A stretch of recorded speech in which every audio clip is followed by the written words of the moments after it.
I told my girlfriend she smells bad and started World War III. Hey everyone, welcome back to Reddit Bit. Imagine falling deeply in love with someone who seems perfect in every way. Creative, passionate, successful. Except for one tiny detail that's slowly destroying your relationship. They refuse to shower, even after hitting the gym, that's right. Today's story follows Ryan, an architectural designer from Chicago, whose relationship with his photographer girlfriend Megan is being tested not by cheating, not by money problems, but by something most of us take for granted, basic hygiene. Let's dive in. My name is Ryan Cooper, and I'm a 29-year-old architectural designer from Chicago. I met my girlfriend, Megan Wilson, at a friend's rooftop party in Wicker Park about 18 months ago. She's this incredibly talented photographer who specializes in urban landscapes. Her Instagram is seriously impressive. She's got this free-spirited energy that totally pulled me in from day one. We hit it off immediately, talking about everything from Frank Lloyd Wright to our shared obsession with deep dish pizza from Lou Malnati's. After dating for 6 months, we decided to move in together. I had this spacious loft in West Loop that we both loved, with big windows and enough space for her to set up a small photography studio. The first few months were amazing. We'd explore the city on weekends, checking out new restaurants, hitting up street festivals in the summer, and spending cozy nights in during those brutal Chicago winters. But there was something I noticed early on that I tried to ignore. Megan had what you might call a relaxed approach to personal hygiene. And by relaxed, I mean she would only shower about once a week, maybe twice if I was lucky. Babe, did you know that daily showering is actually a modern invention? She'd tell me. Our bodies have natural microbiomes that get disrupted when we use too many products. Plus, do you know how much water we waste with all those showers? At first, I thought, well, maybe she's onto something. There are different perspectives on this stuff, and I'm not trying to be judgmental. Her environmental consciousness was actually one of the things I admired about her. But as time went on, it became harder to ignore, especially because we live in Chicago where the summers are hot and humid, and we're both pretty active people that we joined this CrossFit gym in Fulton Market, and even after the most intense workouts, I'm talking burpees, rope climbs, the whole 9 yards, she'd just change clothes and head out. When I'd grab my towel and head for the shower, she'd look at me like I was being excessive. Women don't sweat like men do, she'd say with total confidence. My body's different. I barely even need deodorant. I tried to be understanding. Everyone's got their quirks, right? But after a while, it started affecting our relationship in ways I hadn't expected. That I used to love cuddling up on the couch for movie nights, but I found myself making excuses to sit in the armchair instead. Physical intimacy became something I had to mentally prepare for rather than naturally desire. I even started suggesting date nights strategically after her shower days, which were becoming increasingly rare. My best friend Jake noticed something was off when we met for beers at Haymarket Pub. Dude, what's going on? You seem stressed, he said after I checked my phone for the 3rd time, making sure Megan wasn't going to surprise us by showing up. It's nothing, I lied, then caved immediately. Actually, it's Megan. She doesn't shower much, and I don't know how to bring it up without hurting her feelings. Jake nearly spit out his IPA. That's it. Just tell her, man. You can't tiptoe around something like that in a relationship. It's not that simple, I argued. She gets really defensive about it. She has all these reasons and environmental arguments. Look, Jake said, leaning in. My sister went through a phase like that in college. It was her protest against beauty standards or something. But eventually, her roommate had to have the talk with her. It was awkward for like a day, and then they moved on. Just be honest. Easier said than done, right? But things came to a head after a particularly memorable evening that I'd planned this special night out at Alinea. Yeah, the fancy restaurant with the 3 Michelin stars. I'd been saving up for months and finally got a reservation for our 1-year anniversary. Megan had been in her studio all day working on a deadline for a gallery submission. When she came out to get ready, I noticed she was just changing clothes, not heading to the shower. Aren't you going to freshen up? I asked, trying to sound casual. I'm good, she said, applying some perfume. This new fragrance is amazing. It's all natural, made with essential oils. The perfume mixed with her body odor created something uniquely pungent. At the restaurant, I noticed the server's subtle reaction when he leaned in to describe the first course. Throughout the meal, I was distracted, wondering if other diners could smell what I could. On the Uber ride home, our driver kept adjusting the air vents. When we got back to the loft, Megan was all excited about the amazing meal, but I couldn't focus on anything she was saying. That night, as she slept peacefully beside me, I laid awake staring at the ceiling fan, wondering how I'd ended up in a relationship where I couldn't even discuss basic hygiene without walking on eggshells. I loved Megan, her creativity, her laugh, her unique perspective on life. But this issue was creating a wall between us that grew taller every day. The breaking point came when Megan discovered the infrared sauna at our gym. She became obsessed with it, spending 20 to 30 minutes in there several times a week. The problem? She still wouldn't shower afterward. The sauna is cleansing, she'd explain. It pushes all the toxins out through your skin. That's the whole point. One evening, after she'd spent 25 minutes in the sauna and then wanted to go straight to dinner at the Girl and the Goat, where I'd managed to score impossible reservations, I finally reached my limit. "Megan," I said as we got into my car, "I really think you should shower before dinner." "Why?" she asked, genuinely puzzled that I took a deep breath. "Because you've been in the sauna and you're sweating." "I told you, I barely sweat," she insisted. "Even in the sauna. It's just not how my body works." I gripped the steering wheel tighter. "That's not physiologically possible, Meg. Everyone sweats in a 150-degree sauna. It's literally the purpose of it." She crossed her arms. "Are you saying I smell?" The question hung in the air like a guillotine blade. I had two choices: lie and continue this uncomfortable dance, or tell the truth and face whatever came next. "Yes," I finally admitted, my voice barely above a whisper. "Sometimes, yes, you do smell. And it's becoming hard for me to be close to you." The silence that followed was deafening.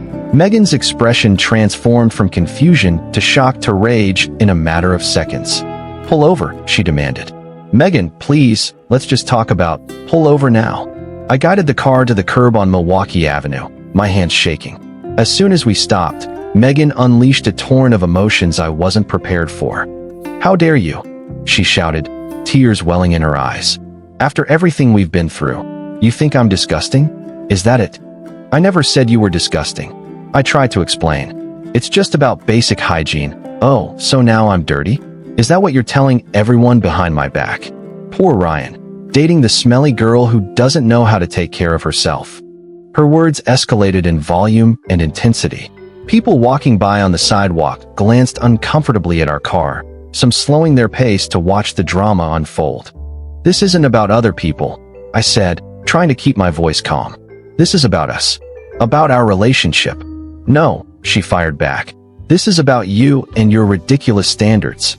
Do you know that daily showering is a modern invention? For thousands of years, humans didn't shower every day, and they were fine. Megan, we also didn't have indoor plumbing for thousands of years. That doesn't mean we should ignore it now that we have it." This was clearly the wrong thing to say. She grabbed her purse and reached for the door handle. "Where are you going?" I asked, panicked. "Away from you. I'll Uber home. Please don't do this. Let's just talk." "There's nothing to talk about," she said coldly. "You've made your feelings perfectly clear." Before I could respond, she was out the door, slamming it with enough force to rock the entire car. I watched helplessly as she stormed down the street, furiously tapping on her phone, presumably calling a ride. The drive home alone was excruciating. My phone buzzed with text messages from Megan, a mix of hurt accusations and angry declarations that I had ruined everything. By the time I reached our loft, she had already arrived, barricaded herself in our bedroom, and was on the phone with her sister in New York. I could hear snippets through the door. "He said I smell. Can you believe it?" So shallow. Thinking of moving back home.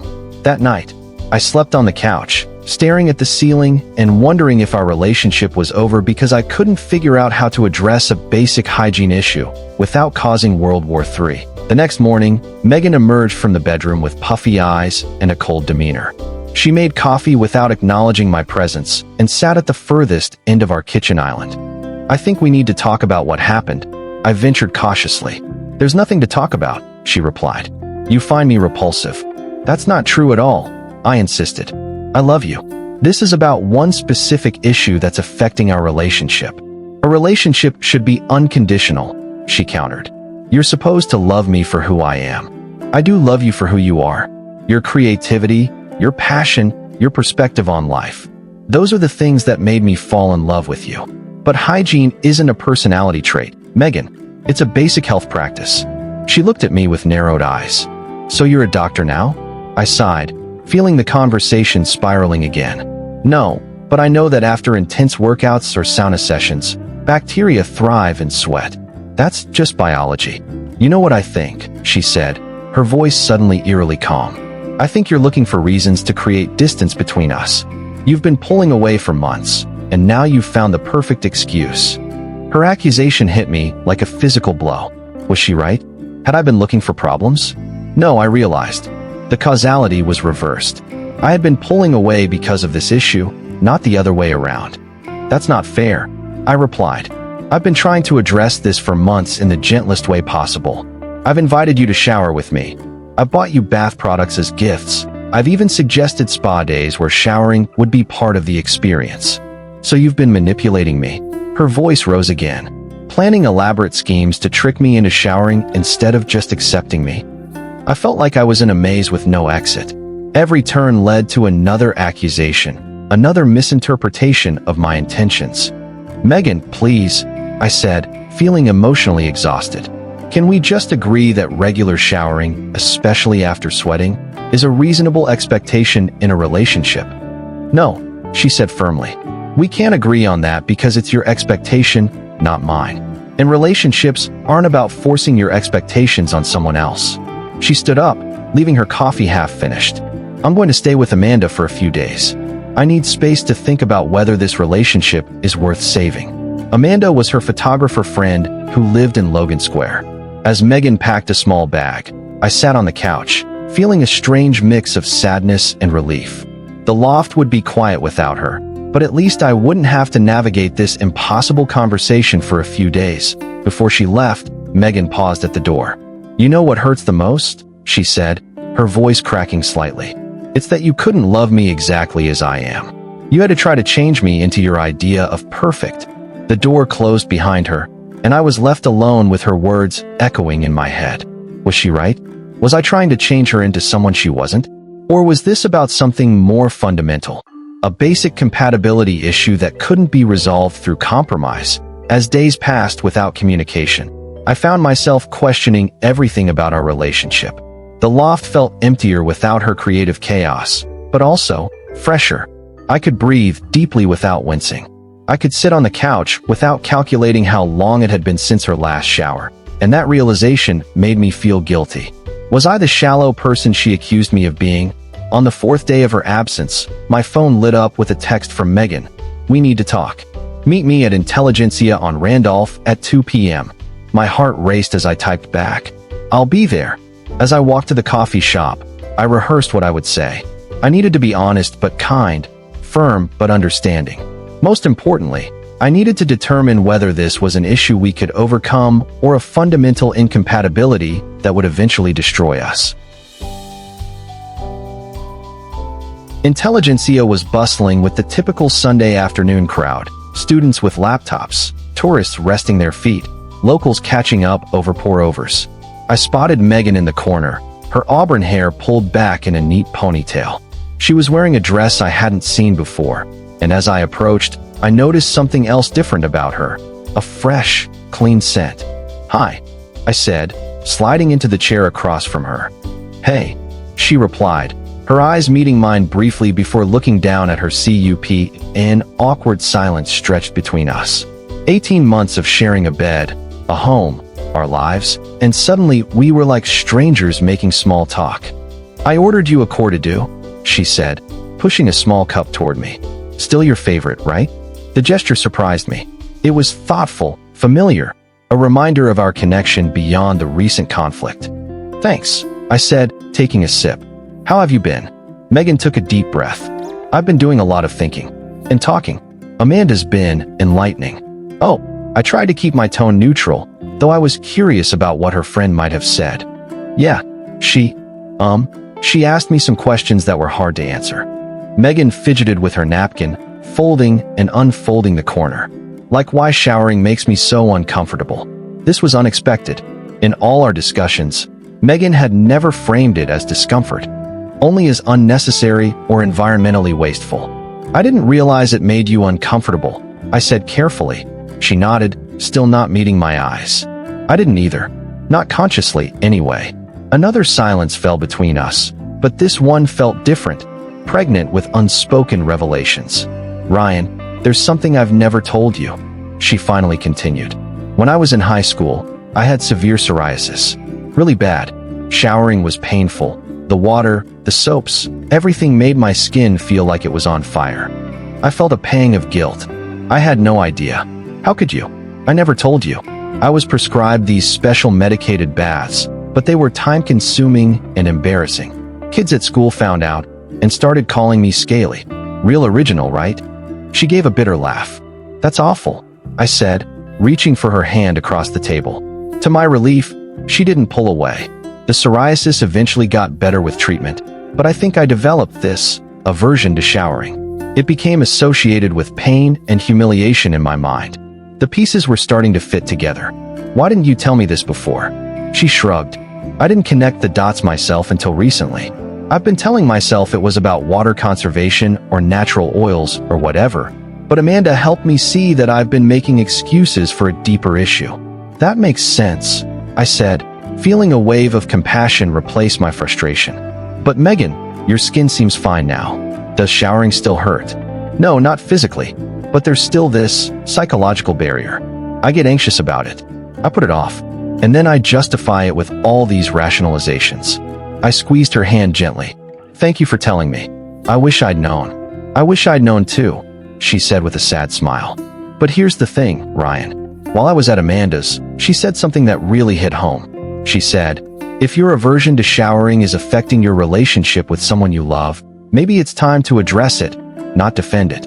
I nodded, impressed by Amanda's insight. "So I made an appointment with a therapist," Megan continued. "I had my first session yesterday. We talked about cognitive behavioral approaches to overcoming anxiety triggers." "That's amazing," I said, genuinely proud of her for taking this step. "I'm not saying it'll be fixed overnight," she cautioned, "but I'm willing to work on it. And in the meantime," she hesitated, then met my eyes directly for the first time. "I've been showering daily at Amanda's. It's been challenging, but I'm doing it." That explained the fresh scent I'd noticed. "I'm really proud of you," I said, "and I'm sorry if I made you feel bad about yourself. That was never my intention." "I know," she said, "and I'm sorry I exploded at you. You were trying to address a legitimate issue, and I turned it into an attack on my character." We sat in silence for a moment, sipping our coffees, the tension between us dissolving with each passing second. "So," I finally asked, "where do we go from here?" Megan looked thoughtful. "I'd like to come home, if that's okay. But I need you to understand that this is going to be a process. There might be setbacks, days when the anxiety wins." "I understand," I assured her, "and I want to help, however I can. Maybe we could make showering more, I don't know, enjoyable? We could get some fancy shower products, play music, make it a ritual rather than a chore." A small smile played at her lips. "That actually sounds nice. And maybe," she blushed slightly, "maybe sometimes we could shower together. Having you there might help distract me from the anxiety." I felt a warmth spread through me that had nothing to do with the coffee. "I'd like that. But Ryan," she added, her expression turning serious again, "I need you to be patient. And I need you to tell me honestly if it becomes an issue again. No hints, no subtle suggestions. Just straightforward communication. I promise," I said. "No more walking on eggshells." As we left the coffee shop hand in hand, I felt a renewed sense of hope. The issue wasn't resolved completely. Real life rarely offers such neat conclusions, but we had a path forward. We had honesty, understanding, and a willingness to work through our problems together. That evening, as we re-entered our loft, Megan headed straight for the bathroom. "I think I'll take a shower," she said casually, as if it were the most normal thing in the world. "Care to join me?" I smiled, recognizing this for what it was, not just an invitation to share a shower, but an invitation to share in her healing process. "I'd love to," I replied.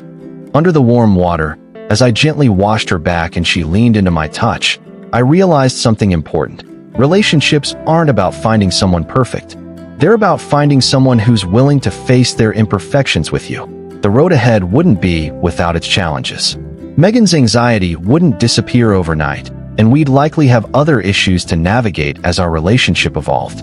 But in that moment, with steam rising around us and the barriers between us finally washing away, I knew we'd be okay. Sometimes, the most profound connections come not from the absence of problems, but from how we choose to face them together. Wow, what a journey Ryan and Megan took us on, right? What started as a seemingly simple issue about showering habits transformed into a powerful story about trauma, healing, and the courage it takes to be vulnerable with someone you love. Think about the key moments we witnessed: Ryan's growing discomfort and attempts to hint at the problem without causing conflict, the explosive confrontation in the car that nearly ended everything, and finally, that powerful revelation at Intelligentsia Coffee that changed the entire context of their struggle. It's easy to judge from the outside. Some of you might be thinking, just take a shower already, while others might feel Ryan was being shallow about something so personal. But relationships are rarely that simple, are they? What looks like stubbornness or inconsideration on the surface often has deeper roots. Megan's childhood psoriasis and the bullying she experienced created a psychological barrier that no amount of hints or suggestions could break through. It took honest communication, painful as it was, to finally reach the real issue. This story teaches us something powerful about relationships. Sometimes the issues that threaten to tear us apart can actually bring us closer together when we approach them with honesty and compassion. Ryan and Megan didn't just solve a hygiene problem. They broke through to a new level of intimacy and understanding. I'm curious. What would you have done in Ryan's position? Would you have brought it up sooner? Later? Or handled it completely differently? Have you ever had to have an uncomfortable conversation with someone you love? Drop your thoughts in the comments below. And if you've ever been in Megan's shoes, where something that seems simple to others is complicated by your past experiences, know that you're not alone. Your feelings are valid, and the right partner will work through these challenges with you, not despite them, but because of them. If you enjoyed this deep dive into relationship dynamics, make sure to smash that subscribe button and hit the notification bell so you never miss a story. Thanks for watching, and remember, sometimes the most difficult conversations are the ones most worth having. I'll see you in the next video.